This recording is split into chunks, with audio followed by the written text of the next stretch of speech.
Wow. Wow.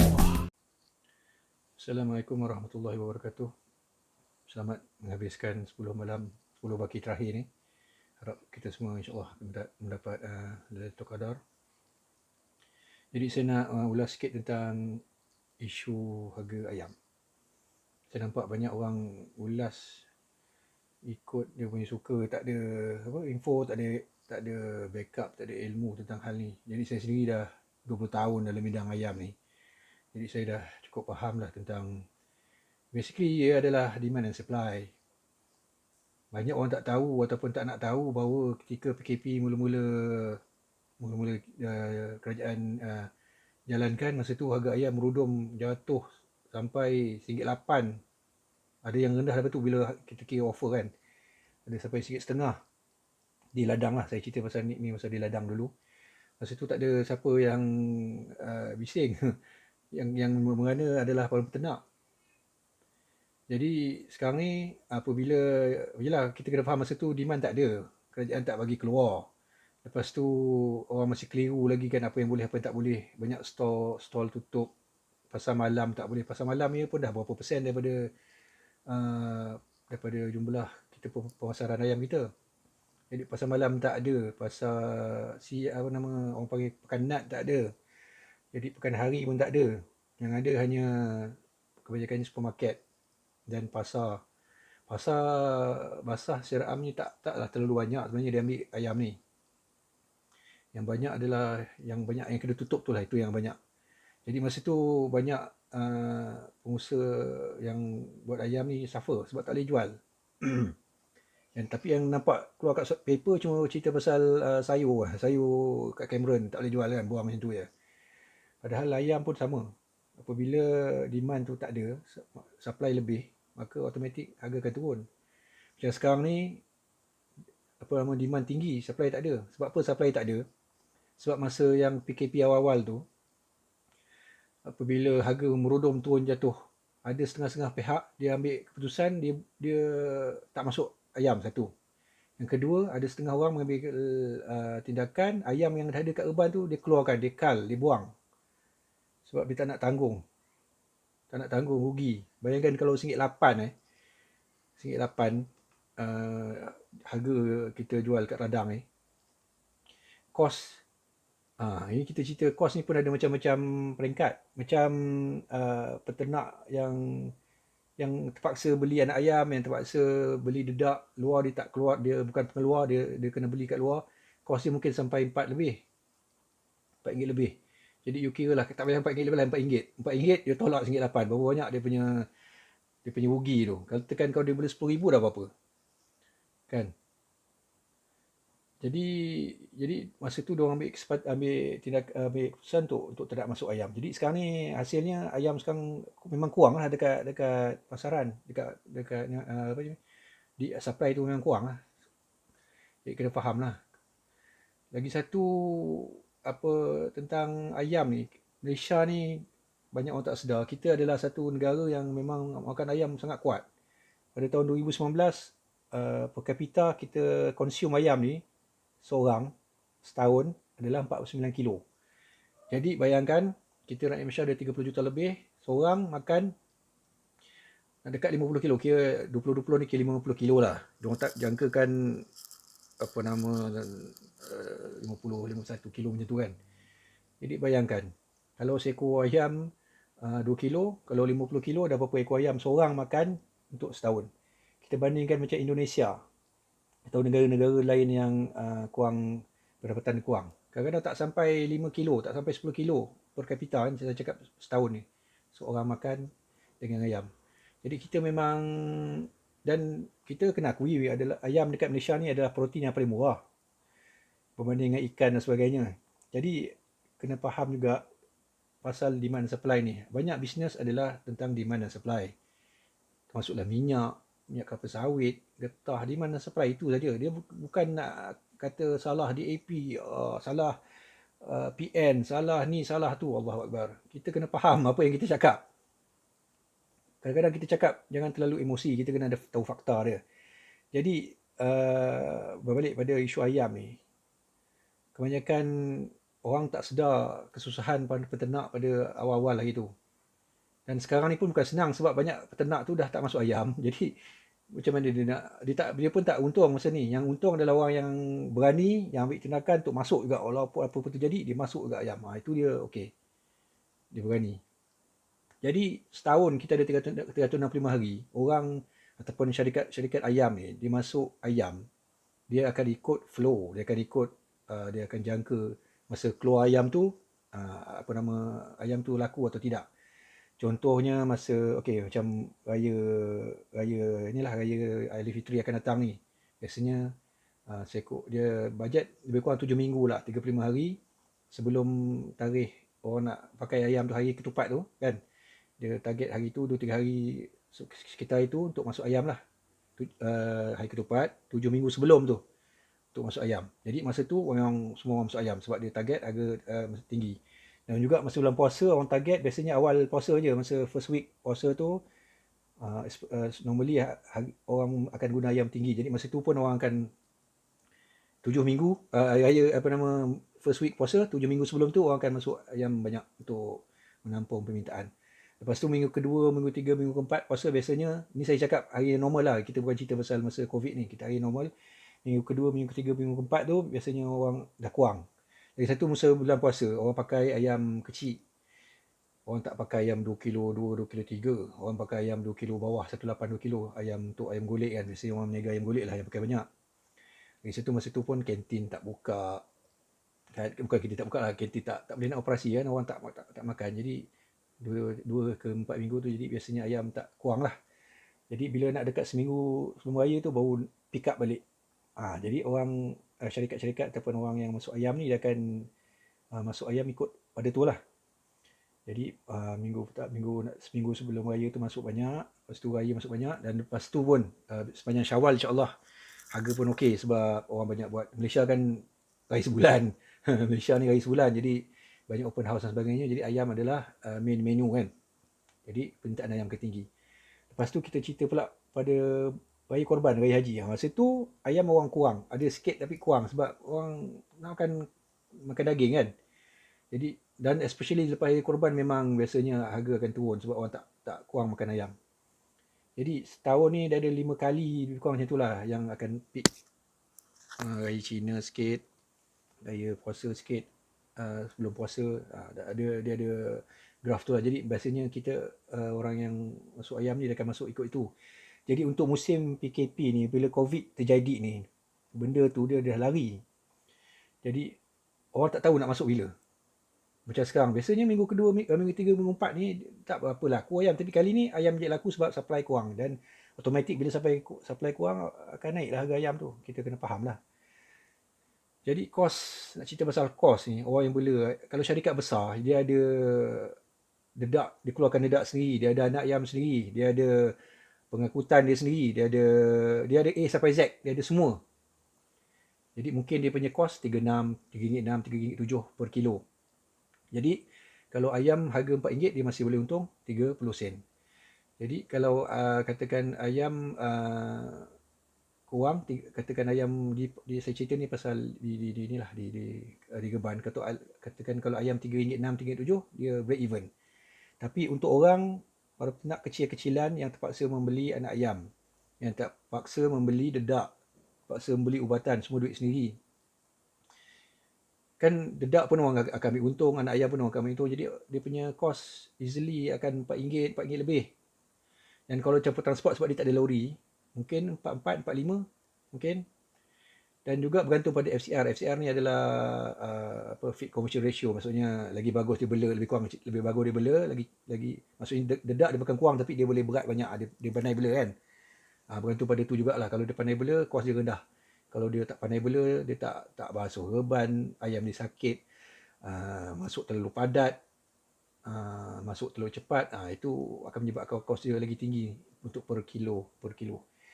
Jadi range tu antara RM3.6 hingga RM4.5. Bergantung pada itulah, sama ada kita pengeluar ataupun kita adalah persendirian. Ada setengah-setengah syarikat yang contract farming tu, dia akan beli pula daripada peternak dia pada harga RM4.25, RM42, RM43 contoh. Jadi itu pun dah kos. Tambah pula transport lagi kan. Ayam tu nak lori nak keluar masuk, dia tambah lagi 30 sen. Jadi 45. Katakan kos dia 45. Jadi apabila macam hari tu, PKP hari tu, RM1.8. Tolak lah RM4.5, RM1.8 berapa banyak dia orang rugi kan. Jadi sekarang ni harga ayam di Reban RM5 kelebihan. Jadi masa automatik memang akan naik lah.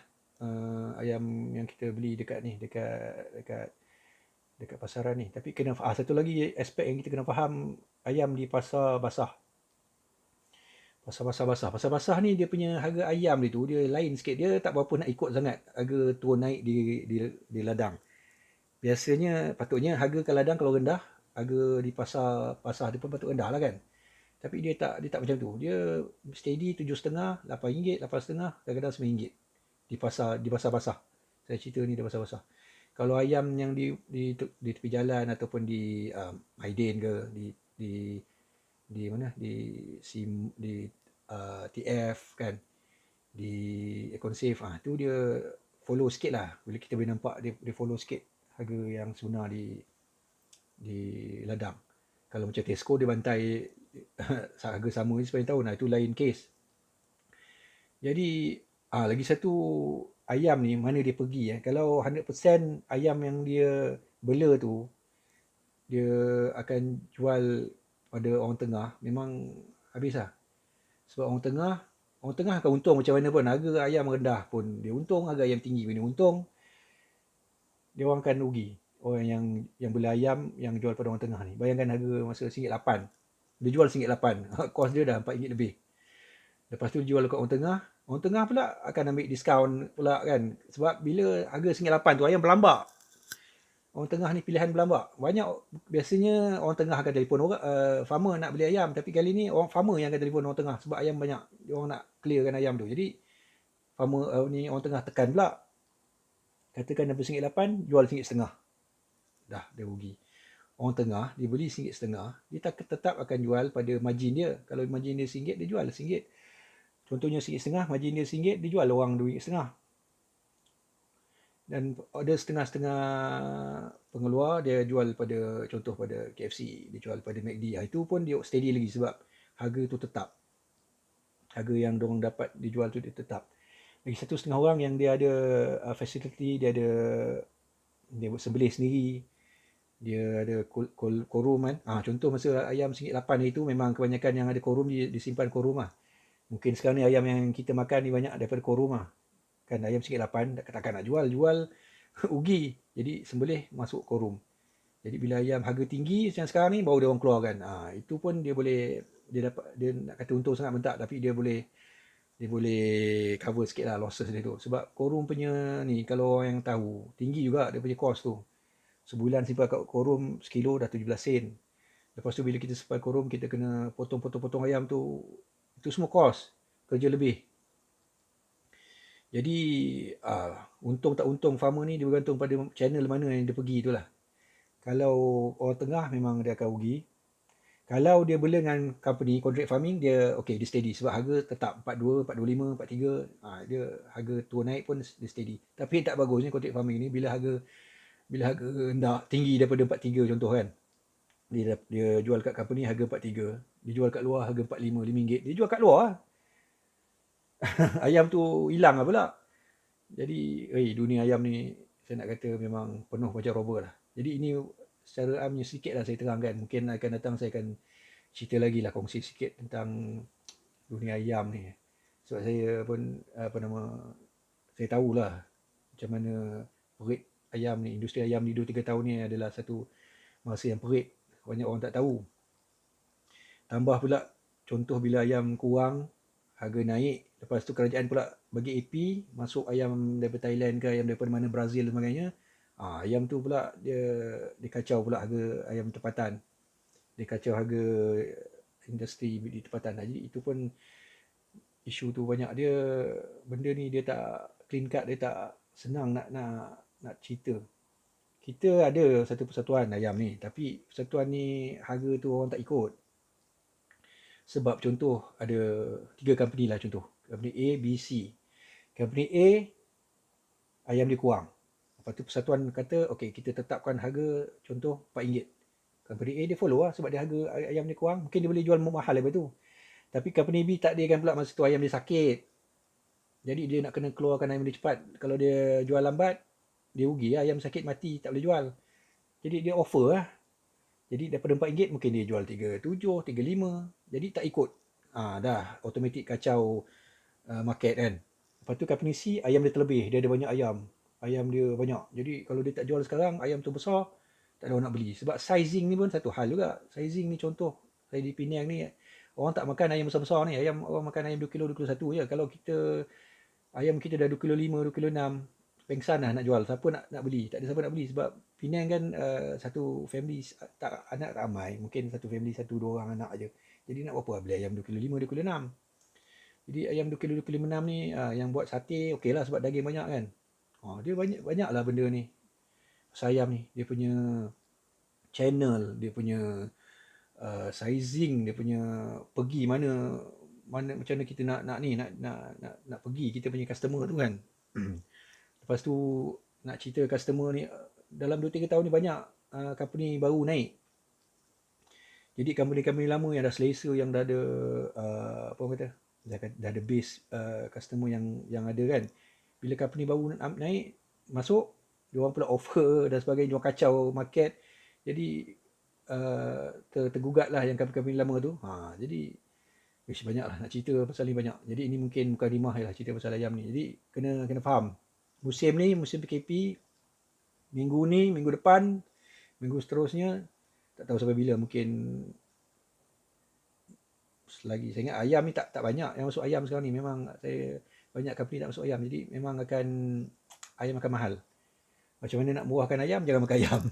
Macam menteri dulu cakap. Tu betul, bila kita tak makan ayam, demand tak ada, jadi harga akan turun lah. Jadi tak boleh pula kan. Nak beli benda lain mahal. Protein paling murah, ayam. Jadi ini dilema. Cuma saya harap bila kita ulas ataupun kita cakap sesuatu tu, kadang-kadang dalam paper pun saya tak faham lah wartawan ni buat kerja macam mana. Dia pun kena tahulah juga pasal demand and supply ni. Basic je sebenarnya demand supply ni. Supply banyak, demand kurang, harga turun. Supply kurang, demand banyak, harga naik. Tu je sebenarnya. Jadi biasanya 14 hari untuk raya, dia orang akan umumkan ni kan, harga ceiling. Tak tahulah kali ni macam mana dia nak buat pasal harga ceiling ni, berapa dia nak letak. Jadi kita tunggu je lah berapa harga ceiling nak letak. Cuma kali ni jangan salahkan peternak sangat lah, bukan salah diorang lah bab ni. Sebab diorang pun suffer hari tu. Sekali suffer dalam dunia ayam ni, katakan setahun kita boleh masuk 6 musim. Sekali satu musim tu kita suffer, 5 musim boleh tak boleh cover. Dia tak boleh cover. Sebab kita rugi sampai RM2-3 seekor. Kita untung baru 50 sen, RM1 seekor. Jadi lambatlah nak cover. Jadi musim tu saya cakap untuk PKP ni, dia norma baru ni, dia memang bisnes pun dia kena rombak balik lah, kena fikir cara lain untuk buat bisnes. Dan juga ayam ni pun dia kena, tak tahulah macam mana dia nak plan untuk berubah dia punya sistem untuk bisnes tu. Pada masa akan datang, Urban orang makin banyak buat, syarikat-syarikat buat makin banyak, dan juga rumah-rumah slaughterhouse ni pun makin banyak orang buat. Jadi industri ni terus berkembang. Cuma harga tu 100% memang ditentukan oleh demand lah. Demand dan supply. Jadi kena faham lah tu. Nombor satu, demand supply. Dia bukan pasal DAP ke, pasal PH ke, PN dia, bukan pasal tu. Macam dulu pun orang puji Menteri pengguna lama tu, Saifuddin kan. Orang cakap, wah, sejak dia pegang harga rendah. Memang masa tu industri suffer. Memang masa tu demand tak okey. Memang rugi ayam masa tu. Jadi bukan pasal menteri. Dia memang pasal demand dan supply. Jadi itulah. Okay, saya nak cakap Assalamualaikum. Dan kalau ada apa-apa komen, mungkin ada yang nak tahu lagi pasal ayam ke apa, beritahu lah. Mungkin saya akan buat video lebih lanjut lah. Banyak lagi lah pasal ayam ni kalau kita nak cerita sampai Z tu. Okay, Assalamualaikum.